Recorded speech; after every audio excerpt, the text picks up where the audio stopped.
let's talk about tears because your dancer is going to cry. And I'm not saying this as a reflection on teachers, studios, nothing like that. There is a reality that most dancers, most competitive dancers, are teenage girls. I have worked with a very large amount of teenage girls, and if you have one, you know, they cry very easily, and it's not their fault. I'm not in any way blaming them. And having been one myself, I can tell you, we cry for absolutely no reason sometimes. Negative emotion is more powerful than positive emotion.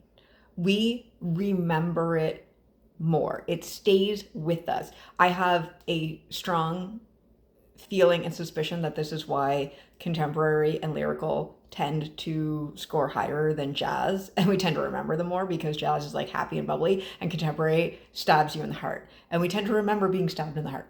When your child comes to you and there may be tears after dance class, and they go, she hates me and she yelled at me, I want you to pause for a minute. There's a couple of steps that I want you to follow when that happens, because it's going to happen.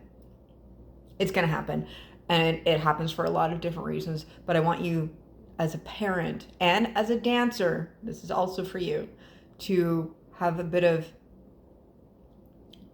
understanding of what may have occurred, where you need to go from here, and maybe, just maybe, how it could have been avoided. First thing, parents, very important. If there are some tears, understand that at that moment, they don't hear you. They don't hear you. Let them cry. When they're done crying, that's when you need to go into the conversation. It's the same as when a toddler's having a tantrum. They don't hear you. And you going, calm down, you're embarrassing me, has no effect. They literally, they can't hear you. They can't understand. Teenage girls crying, same thing. They don't hear you. Wait until the tears are done. Yes, be there for them. Of course, that's your number one job as a parent, especially as a dance parent. You are there and you support, and that is what we do. After they've gotten through that initial crying jig, ask them what happened. You're going to get a variety of answers. I can use a lot from my own experience. I often finish the evening crying, and please understand, I'm not blaming my teacher at all. That's not what's happening here. But there were a variety of reasons that it happened. Usually a lot of my tears came from frustration with myself, that I didn't understand, or I couldn't quite get a concept. Yeah, sometimes I got yelled at. That's true. That happened. But there's a process to that. What I try to do here as a teacher, I've usually asked many times, hopefully in a number of different ways, because the same correction doesn't stick in all of our heads the same way. So I do try as a teacher to explain things in a variety of ways, and then couple that with demonstration, couple that with sometimes hands-on correction, depending on what we're doing. I try to put all those pieces together, but with all of that, there's a lot that goes into it before the voice starts to raise. So I do want parents to keep that in mind. I want dancers to keep that in mind, that generally there's a lot of teaching and education and coaching that goes into it before the decibels go up.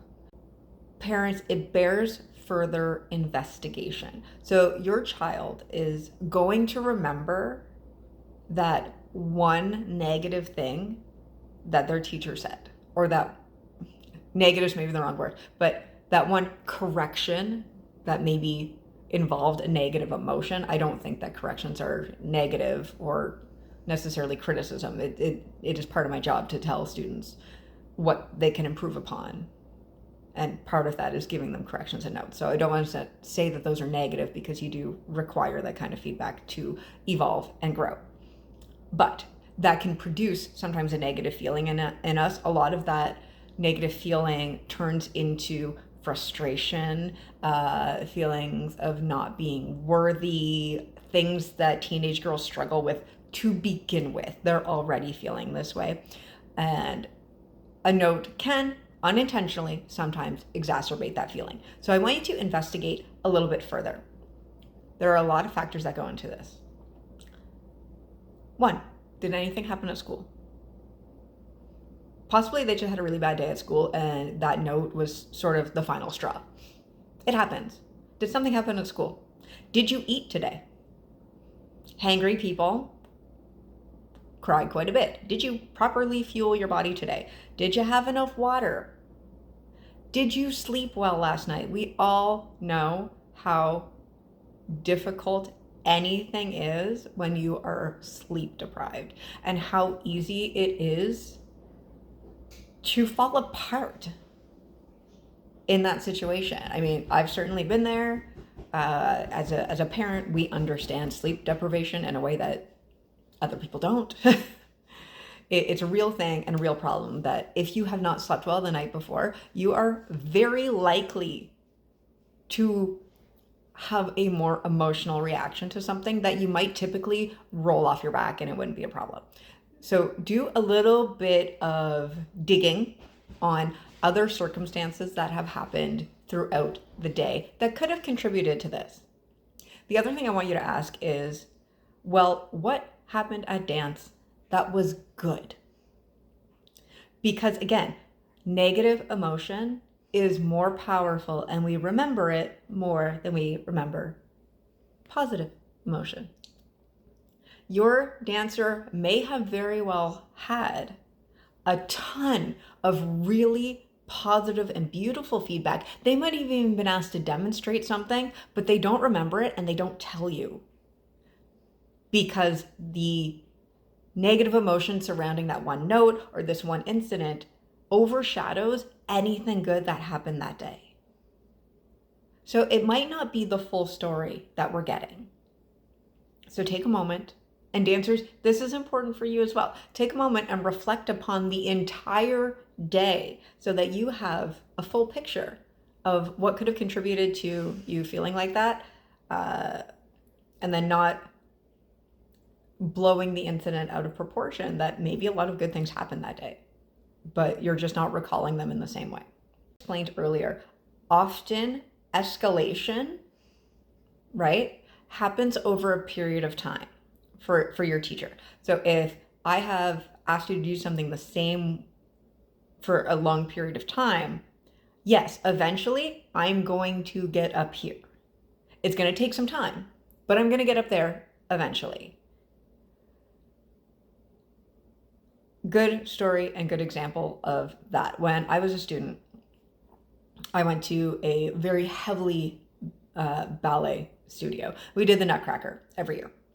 And we were rehearsing the Snowflakes one day. And we had this diagonal line that went across the stage from upstage to downstage, where we did Pose T'enlever in arabesque across the stage, this whole row of dancers. And I was leading the row. I think I would have been maybe like 14 or something. I was around there, 13, 14, when I did this. So I was leading it across, and we started doing it, and my teacher said to me, she was, Tressa, you're rolling, go back.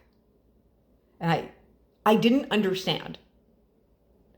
I had zero clue what she was saying, what she meant. But I didn't say anything. So we walked back, turned, start again. She goes, Tressa, you're rolling.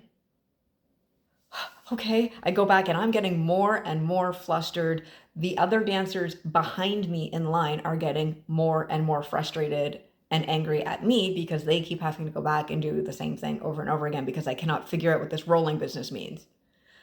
but I didn't ask. It never occurred to me. It never occurred to me to just raise my hand and say, I'm sorry, I'm really trying, but I don't understand the correction. Could have solved the whole problem. And yeah, I absolutely cried about it. Absolutely. Massive, like big tears, big cry. Because yes, she absolutely ended up yelling at me.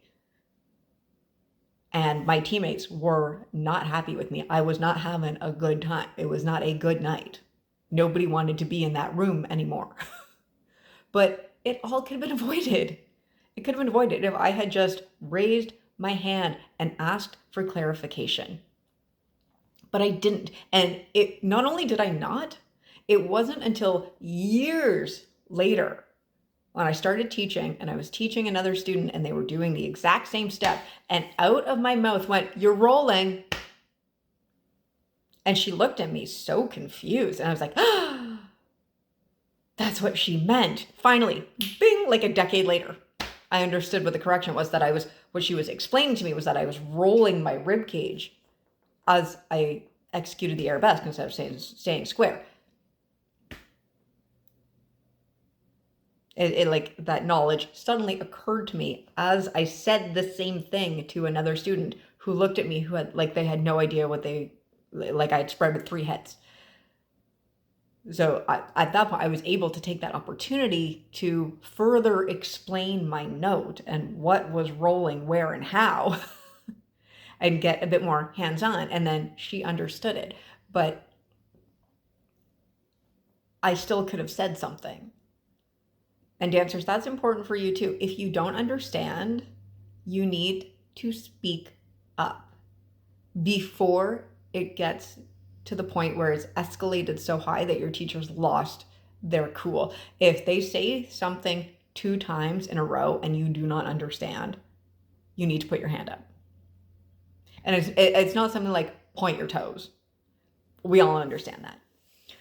But if there is a note or correction that it just doesn't make sense or you're not entirely sure of, it's better to put your hand up and advocate for yourself than to just try and fix everything with no clue as to what you're actually trying to fix. So this is my how to deal with tears in a dance class, as a parent, as a student, even as a teacher. We know that these things are going to happen. It's never intentional, but we got a lot of hormones in the room. It is what it is.